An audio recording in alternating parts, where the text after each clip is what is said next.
Merhaba arkadaşlar. Sefa Hoca ile bir fen bilgisi dersine de hoş geldiniz. Bugünkü konumuz bitki ve hayvanlarda üreme. Arkadaşlar mevcut konumuz merkezi ortak sınav sisteminde %30'luk dilimi içeriyor arkadaşlar. O yüzden çok önemli bir konudur. Dikkatle dinleyelim. Arkadaşlar bitki ve hayvanlarda üreme. Arkadaşlar üreme canlıların nesillerini devam ettirebilmeleri için kendine benzer yapılar oluşturmasına diyoruz. Üremenin tanımı budur. Üreme canlıların ortak özelliğidir. Peki biz burada ne öğreneceğiz? Acaba canlılar yavrularını nasıl meydana getirmektedir? Her canlı aynı şekilde mi üremektedir? Bu soruların cevabını bulacağız arkadaşlar. Arkadaşlar üreme iki türlüdür. Eşeysiz üreme, eşeyli üreme arkadaşlar. Eşeyli üreme gelişmiş üremedir. Eşeysiz üreme daha ilkel bir üremedir. Eşeyli üremede arkadaşlar yumurta ve sperm adı verilen eşey hücreleriyle gerçekleşir. Kalıtsal çeşitlilik sağlar. Eşeysiz üreme ise tek hücreli ve bazı çok hücreli canlılarda üreme hücreleri olmadan gerçekleşir. Kalıtsal çeşitlilik sağlamaz. Yani birbirinin ve ana canlının aynısı yavrular oluşur. Fotokopi makinesinde çekilmiş kağıt gibidir arkadaşlar eşeysiz üreme. Ama eşeyli üreme öyle değildir. Kalıtsal çeşitlilik sağlar. Ana canlıdan farklı özellikte canlılar oluşur. Arkadaşlar eşeyli üreme bir türe ait erkek ve dişi bireylerden oluşan üreme hücrelerinin birleşmesiyle eşeyli üreme gerçekleşir arkadaşlar. Mesela boğadan oluşan sperm, inekten oluşan yumurta, döllenme sonucu zigot oluşturur, embriyo oluşur, daha sonra dana olarak meydana gelir yavruları. Eğer bu şekilde ise biz buna hayvanlarda eşeyli üreme diyoruz. Arkadaşlar burada iki eşey hücresi var. Sperm ve yumurta. Gelin şimdi onların özelliklerine değinelim. Arkadaşlar eşey üreme hücreleri. Eşey demek üreme hücreleri demek. Arkadaşlar erkek bireylerin üreme hücresine sperm diyoruz. Dişi bireylerin üreme hücresine ise yumurta diyoruz. Arkadaşlar sperm hareketliyken yumurta hareketsizdir. Sperm yumurtaya göre çok daha küçüktür. Yumurta sperme göre daha büyüktür.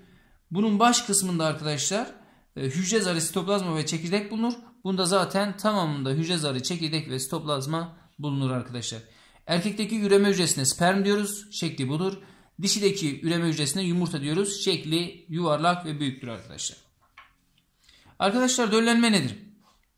Arkadaşlar döllenme çekirdek ve spermin birleşmesi olayıdır. Tekrar ediyorum. Döllenme çekirdek ve spermin birleşmesi olayıdır. Biz döllenmeyi ikiye ayırıyoruz. İç döllenme, dış döllenme. Arkadaşlar iç döllenme erkek ve dişi üreme hücreleri dişinin vücudunda birleşiyorsa biz buna iç döllenme diyoruz. Tekrar ediyorum. Erkek ve dişi üreme hücreleri dişinin vücudunda birleşiyorsa biz buna iç döllenme diyoruz. Sürüngen, kuş ve bazı memelilerde, kıkırdaklı balıklarda ve kuyruklu kurbağalarda, ayrıca bazı omurgası hayvanlarda iç döllenme görülür. Dış döllenme arkadaşlar suda yaşayan canlılarda erkek ve dişi üreme hücreleri suya bırakılır. Döllenme ana canlının vücudu dışında gerçekleşiyorsa, bakın dişi canlının vücudunun içinde gerçekleşiyorsa iç döllenme, vücudunun dışında gerçekleşiyorsa dış döllenmedir arkadaşlar. Bu genelde balıklarda ve suda yaşayan canlılarda görülen üreme şeklidir arkadaşlar. Şurada döllenmeye tekrar bir örnek vereyim. Arkadaşlar döllenme dedik ki sperm ve yumurta hücrelerinin birleşmesi olayı. Sperm ve yumurta döllenerek zigotu oluştururlar. Zigot diğer bir ismiyle döllenmiş yumurtadır arkadaşlar. Bu ana rahminde gelişerek embriyoyu, o da büyüyerek bebek haline alıyor. Arkadaşlar bitkilerde eşeyli üreme. Arkadaşlar bitkilerde eşeyli üremenin olabilmesi için çiçeğin olması şart arkadaşlar. Çünkü bitkilerin üreme organı çiçektir arkadaşlar. Arkadaşlar çiçeğin kısımlarını öncelikle incelememiz gerekir. Şu vazo şeklinde görünen yapı arkadaşlar dişi organdır. Buna dişicik tepesi, dişicik borusu ve yumurtalık deriz arkadaşlar. Bunun üçünün tamamına dişi organ diyoruz. Arkadaşlar şu böyle yanda sarkmış mikrofon gibi duranlarda arkadaşlar erkek organdır. Şuraya sapçık, uç kısmına da başçık diyoruz arkadaşlar. Erkek organı oluşturuyor bu ikisi. Çiçeğin renkli, göze hoş gelen, insanı cezbeden renklerinin olduğu yapraklara taç yaprak, çiçeğin en altında yeşil renkle görülen yapraklara çanak yaprak, yaprakların birleştiği yere çiçek tablası ve çiçek sapı olmak üzere bu kadar kısımdan oluşuyor arkadaşlar. Arkadaşlar gelin bu kısımları tek tek bir inceleyelim. Arkadaşlar erkek organda başçık ve sapçık bulunurdu. Çiçek tozları yani polenlerinin bulunduğu kısımdır. Arkadaşlar polen nedir? Bunu ilk defa duyuyorsunuz. Polen arkadaşlar Çiçeğin erkek üreme hücresini içerir. Nasıl ki hayvanlarda, yani insanlarda hayvanlar sınıfında yer aldığı için, hayvanlarda spermse bitkide de polendir arkadaşlar. Dişi organda ise tepecik, dişicik borusu, yumurtalık kısımlarından oluşur. Bakın vazo şeklinde. Tepecik polenlerin dişi üreme organına yerleştiği ilk kısımdır, şu uç kısmı. Dikkat ederseniz. Arkadaşlar burada bir yapışkan sıvı vardır. Yani böyle sümüğe benzer bir sıvı. O polenlerin oraya yapışmasını sağlayan bir adaptasyondur. Dişicik borusu da polenlerin tepecikten yumurtalığa taşındığı borudur. Yumurtalık ise arkadaşlar içerisinde bir veya birkaç tane tohum taslağı bulunur. Tohum taslağının içerisinde de arkadaşlar dişi üreme hücresi olan yumurta yer alır. Çiçeğin diğer kısımlarının görevleri taç, yaprak. Arkadaşlar şu mesela burada gül örneğinde görmüş olduğunuz gibi bu çiçeğin renkli yapraklarıdır. Canlı renkleriyle birçok hayvanı çiçeğe çeker. Böylece tozlaşmayı sağlar. Çanak yaprak işte arkadaşlar çiçek tomurcuk halindeyken çiçeği de şekillerden korur. Ve çiçeğin şeklinin bozulmamasını sağlar. Dişi organ tohumun oluştuğu kısım dişi organdır arkadaşlar. Bunu unutmayalım. Erkek organın görevi de polen üretmektir arkadaşlar. Arkadaşlar hayvanlar alemindeki eşeyli üremede biz döllenme dedik. Bitkiler aleminde de bunun diğer ismi tozlaşmadır arkadaşlar. İşte tozlaşmanın birçok faktörü vardır. Örneğin bir kelebekle, bir arıyla, bir kuşla veya rüzgarla veya insanla veya suyla değişik şekillerde tozlaşma oluyor. Bu çiçeğin erkek organındaki polenler dişicik tepesine gelip yapışması olayına biz ne diyoruz? Arkadaşlar tozlaşma diyoruz. Arkadaşlar çiçekli bitkilerin hayat döngüsü. Arkadaşlar çiçekli bir bitkinin çiçek açmasından yeni bir bitki oluşup gelişmesine kadar olan olaylar dizisine biz bitkinin hayat döngüsü diyoruz. Bakın tozlaşma olayı burada görülüyor arkadaşlar. Tozlaşma olayı polenler toz halindedir. Dikkat ederseniz burada toz halinde olan polenlerin dişicik tepesine yapışmasıyla meydana geliyor arkadaşlar. Arkadaşlar polenlerin dişi organ tepeciğine taşınması olayına biz ne diyoruz? Tozlaşma diyoruz. Tepecikteki polenlerin bir dişicik borusunda polen tüpü oluşturur arkadaşlar. Dikkat ettiğiniz gibi. Ondan sonra yumurtalığa gelir. Yumurtalığa gelen bu sperm yani polenler ile yumurta hücresinin birleşmesine de biz döllenme diyoruz. Döllenme gelişerek zigotu, zigot büyüyerek embriyoyu etlenerek tohum ve meyveyi oluşturuyor. Burada görüyorsunuz arkadaşlar. Meyve de zamanla çekirdeklenerek tohumu tekrar çimlenmeyle yeni bir bitki oluşturuyor arkadaşlar. Arkadaşlar eşeyli üremeyi bitirdik. Şimdiki konumuz eşeysiz üreme. Arkadaşlar eşeysiz üreme nedir? Üreme hücreleri olmadan gerçekleşen üreme şekline biz eşeysiz üreme diyorduk. Bir canlı ya da canlının bazı kısımlarının yeni canlılar oluşması olayıdır aslında eşeysiz üreme. Üreme hücreleri görev yapmıyor burada. Canlı kendi başına üreme hücreleri olmadan çoğalması olayına biz eşeysiz üreme diyoruz. İlkel bir üreme şeklidir. 4 kısma ayırıyoruz arkadaşlar biz bunu. Bölünerek çoğalma, tomurcuklanmayla, rejenerasyon yani yenilenmeyle, vejetatif çelikle üreme diyoruz arkadaşlar. Bir diyoruz bölünme. Arkadaşlar bölünerek üremede eşeysiz üremenin en basit şeklidir. Hızlı üremeyi sağlar arkadaşlar. Genelde tek hücreli canlılar işte amip, öglena, terliksi hayvan gibi canlılar hücre belli bir olgunluğa geldikten sonra ayrılarak iki ana canlı meydana, iki yavru canlı meydana getirmesi olayına biz ne diyoruz? Bölünerek üreme diyoruz arkadaşlar. Bunda kim yapıyor? Bölünme bazı bakteri ve boyuna bölünme paramesyumda ise enine bölünme şeklinde görülür arkadaşlar. Arkadaşlar burada amipin bölünmesini özellikle göstermek istedik.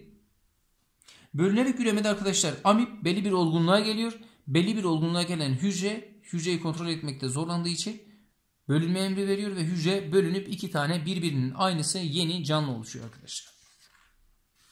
2. Tomurcuklanarak üreme. Tomurcuklanarak üreme arkadaşlar dikkat ederseniz şurada bir çıkıntı oluşmuş. Bu çıkıntıdan yeni bir canlı oluşması olayına biz tomurcuklanarak üreme diyoruz. Burada hidra örneği var. Ata canlısından oluşan çıkıntıdan yeni canlılar meydana gelir arkadaşlar. Bir çıkıntı oluşmuş. Bu çıkıntıdan yeni bir yavru birey meydana gelmesi olayına biz tomurcuklanarak üreme diyoruz. Bira mayası, sünger, hidra, polip mercanlarda görülen üreme şekli buna örnektir arkadaşlar. Bakın burada hidranın tomurcuklanarak üremesini şematize etmişiz arkadaşlar. Bir çıkıntı oluştu. 2'de çıkıntı büyüdü. 3'te bakın ayrılma safhasına geldi. 4'te ayrıldı. Ana canlı başka bir yerde, yavru birey başka bir yerde oluyor. Arkadaşlar yenilenme yani rejenerasyon ile çoğalma. Arkadaşlar bir organizmadan kopan bir parçanın yeni bir organizma meydana getirmesi ya da kopan parçanın onarılmasına rejenerasyon yani yenilenme denir. Tekrar ediyorum. Bir organizmadan kopan bir parçanın yeni bir birey meydana getirmesine veya kopan parçanın kendini yenilenmesine rejenerasyon ya da yenilenme denir arkadaşlar. Bakın 3'e ayırmışız dikkat ederseniz şekilde görmüş olduğunuz planaryayı. Bakın her bir parçası bir birey oldu. Yeni bir canlı oldu. İşte buna biz yenilenme, rejenerasyon ile çoğalma diyoruz arkadaşlar. Arkadaşlar yenilenme yani rejenerasyon ile çoğalan canlılara örnek olarak planarya, mikroskoptaki görüntüsü burada arkadaşlar. Deniz yıldızı, toprak solucanı. Arkadaşlar bakın toprak solucanını da şöyle kestiğiniz zaman toprak solucanı kendini tamamlayarak yeni bir toprak solucanı, bu parçası da kendini tamamlayarak yeni bir toprak solucanı olarak meydana geliyor. Arkadaşlar merkezi ortak sınavlarda sıkça karşınıza gelecek bir sorudur. Kertenkele rejenerasyon yenilenme. Şimdi arkadaşlar kertenkelenin kopan kuyruğundan yeni bir kertenkele meydana gelmiyor. Yeni bir kertenkele meydana gelmediyse o zaman bu bir üreme değildir. Bu bir yenilenmedir. Kendini yeniliyor. Bakın burada kuyruk koptu. Burada tekrar yavaş yavaş oluşmaya başladı. Burada kuyruk kendini tamamladı. İşte bu kuyruğun oluşması olayı yenilenmedir. Yani rejenerasyonla üreme değildir. Üreme olabilmesi için ana canlıdan başka yeni bir canlı meydana gelmesi gerekir arkadaşlar. Bunu unutmayalım. Önemli bir nottur. Son eşeğsiz üreme şeklimiz olan arkadaşlar vejetatif üreme. Vejetatif üremede arkadaşlar bitkilerden alınan dal, yaprak gibi kısımların yeni bir bitki oluşur. Bakın şuradaki dalı kesiyoruz, getiriyoruz saksıya yeni bir bitki ekiyoruz. Bundan yeni bir bitki oluşuyor. İşte biz buna vejetatif üreme diyoruz arkadaşlar. Tarımda kaliteli ve kısa sürede çok hızlı üretim yapılmasını sağlar bu bize. Gül, asma kayak, söğüt, çilek, kavak gibi bitkiler vejetatif üreme ile ürerler arkadaşlar. Bunu unutmuyoruz. Şurada tekrar vereceğiz. Arkadaşlar mesela bakın bitkilerdeki eşeğsiz üreme şeklinde vejetatif üremedeyiz. Toprağın altına patates yumrusundan yeni patates bitkisinin oluşması. Bakın dikkat ederseniz yumrularının nasıl bir şekilde hal aldığını görürsünüz arkadaşlar. Kesilip toprağa sokulan incir dalından yeni incir ağacının yetişmesi de buna örnektir. Burada arkadaşlar bir görselimiz var gene. Buradaki bitkinin dalını kesiyoruz bıçakla. Kesilen dalı alıp farklı bir saksıya dikiyoruz. Bu saksıda da yeni bir bitki oluşuyor. İşte biz buna vejetatif üreme diyoruz arkadaşlar. Diğer bir ismiyle çelikle üremedir vejetatif üremenin. Dikkat ederseniz bitkinin bir dal gibi bir kısmını alıp başka bir dal ekliyoruz. Başka bir ağacın dalına ekliyoruz. Dikkat ederseniz orada da üremeye devam ediyor arkadaşlar. Arkadaşlar bitkilerde sadece eşeyli üreme görülür. Siz hangi düşünceye katılıyorsunuz? Bitkilerde sadece eşeyli üreme görülür. Hayır. Bitkilerde hem eşeyli hem de eşeysiz üreme görülür arkadaşlar. Eşeyli üreme her zaman çiftleşme ile gerçekleşir. Oysa bitkilerde çiftleşme davranışı görülmez. Arkadaşlar eşeyli üreme her zaman çiftleşme ile meydana gelmez.